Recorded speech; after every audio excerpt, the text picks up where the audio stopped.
Why you suddenly go cold after someone gets too close. Carl Jung. There is a moment almost everyone has felt, but few people ever say out loud. Someone finally gets close. The conversations deepen, the messages come more often, and then, without any clear reason, something inside quietly closes.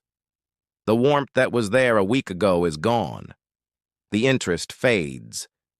The person who once felt exciting now feels heavy, almost suffocating, and no one can explain why. He tells himself it is simply boredom. She tells herself the spark is gone. But what if the sudden coldness has nothing to do with the other person at all? What if it is not about them getting worse, but about something else getting too close? Consider a man in his late 30s, sitting in his car outside his apartment at 11 at night, phone glowing in his hand. A message sits unanswered on the screen. 3 hours old. He has read it twice. He knows exactly what it says. And still, his thumb hovers over the keyboard and does nothing. 2 weeks ago, he would have replied within minutes. Now the same words feel like a demand he cannot meet. This is not laziness. This is not disinterest in any simple sense. This is a pattern, and once it is named, it becomes almost impossible not to see it everywhere. The behavior. It usually begins the same way. Someone enters a person's life, and for a while everything feels remarkably easy. The conversation flows without effort. There is a sense of being truly seen, perhaps for the first time in years. Messages are answered quickly. Plans are made eagerly. There is a lightness to the whole thing, almost like relief.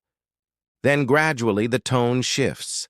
The same messages that once felt exciting begin to feel like obligations. A simple, "How was your day?" starts to feel like pressure. Plans that were once looked forward to become things to be endured, then postponed, then quietly avoided. The person has not done anything wrong. Nothing dramatic has happened. And yet the emotional temperature has dropped, almost on its own. Watch this pattern closely, and it repeats with startling consistency across different relationships, different partners, different friendships. A woman in her 40s notices she does this with every man who tells her he loves her. A man in his 50s notices he does this with every friend who starts asking him how he is really doing. Beneath the surface answer. The common thread is never the other person's character. The common thread is proximity itself. Something about being truly known, truly close, seems to trigger withdrawal. At a family gathering, an adult son watches his mother lean in and ask a slightly too personal question, and he feels his whole body tighten, his answers becoming shorter, more guarded. At work, a colleague offers unexpected vulnerability, sharing something real during a coffee break, and instead of feeling closer, there is an urge to change the subject, to retreat into small talk. In dating, the pattern is almost cruelly precise. Interest often peaks in the pursuit and quietly declines the moment the pursuit succeeds. The contradiction. The obvious explanation is convenient. He must be avoidant. She must be scared of commitment. He must not have really loved them. These explanations are comforting because they place the story outside the self, in the language of character flaws and simple labels. But Carl Jung's psychology suggests something less tidy and considerably more honest. The coldness that follows closeness is rarely a judgment about the other person's worth. It is often the psyche protecting something it has not yet learned to protect any other way. Consider what closeness actually requires. To let someone in is to allow them to see the parts of the self that are usually hidden. The neediness, the fear, the parts that feel unlovable, the parts shaped by old disappointment. For someone who learned early in life that being fully seen was dangerous, closeness does not feel like safety. It feels like exposure. This is the reversal worth sitting with. What looks like losing interest may actually be a nervous system recognizing danger where the conscious mind sees none. What looks like indifference may be a very old form of self-protection, activated by something as simple as another person saying, "I trust you," or "I feel safe with you." If this is beginning to sound familiar, take a moment now. If any part of this description has already made you think of someone specific, perhaps yourself, consider liking this video and subscribing to the Shadow Work. These reflections exist to bring attention to the patterns most people never examine closely enough to understand. There is always another layer beneath what we assume about ourselves. The hidden wound.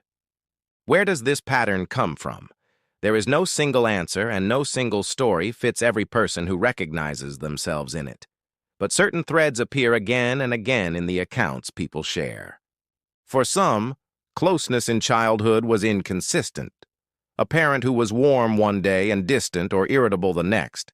In an environment like that, a child may learn, without ever consciously deciding to, that intimacy is unpredictable, that leaning into someone fully can be followed by pain with no warning. The nervous system adapts. It learns to enjoy closeness cautiously, and to retreat before the anticipated disappointment can arrive. For others, the wound is subtler. A household where emotional needs were met with mild embarrassment, where wanting too much attention was quietly discouraged. In that kind of home, needing someone becomes associated not with love, but with weakness, even shame. Later in life, when someone offers real closeness, the old association resurfaces uninvited. To need this person is to become small, exposed, at risk. For some, it is not a single memory but an atmosphere. A childhood in which love always seemed to come with conditions, or with the sense that one had to earn it through performance. When someone offers unconditional warmth as an adult, it can feel disorienting rather than comforting, almost too foreign to trust. None of these explanations are meant as a diagnosis. They are possibilities, offered gently, because the goal is not to assign blame to any one memory, but to soften the harsh self-judgment that so often follows this pattern. The belief that something is simply wrong with a person for pulling away from love. The Jungian lens. Carl Jung's psychology offers a useful frame here, though not as a fixed formula, more as a lens through which the pattern can be seen differently. Jung wrote extensively about the persona, the mask a person presents to the world to be accepted. In the early stages of a relationship, the persona often does the relating.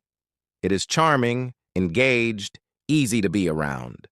But as intimacy deepens, the persona alone cannot sustain the connection. Something more vulnerable is required, the parts of the self that were never meant for public view. This is where, for many people, an unconscious complex activates. In Jungian terms, a complex is an emotionally charged cluster of memory and feeling that operates somewhat independently of conscious will. When closeness triggers an old complex built around fear of exposure or fear of loss, the reaction can feel automatic, almost involuntary, a coldness that arrives before any conscious decision has been made. There is also the matter of the shadow, the parts of the self a person has learned to hide, even from themselves. Genuine closeness invites the shadow into the light. For someone unprepared for that exposure, distance becomes a way of protecting the shadow from being seen, even by someone who might have accepted it without judgment. Seen this way, withdrawal after closeness is rarely a verdict on the relationship. It is often the psyche's attempt to manage a threat it perceives, even when no real threat exists in the present moment. What looks like the end of interest may actually be the beginning of an old defense doing exactly what it was built to do. Integration. None of this requires immediate solutions or forced transformation. It only asks for observation. The next time interest quietly fades after someone draws near, it may be worth pausing before assuming boredom is the true cause. What actually changed? Was it something about the person, or was it the moment intimacy deepened? What physical sensation accompanies the withdrawal?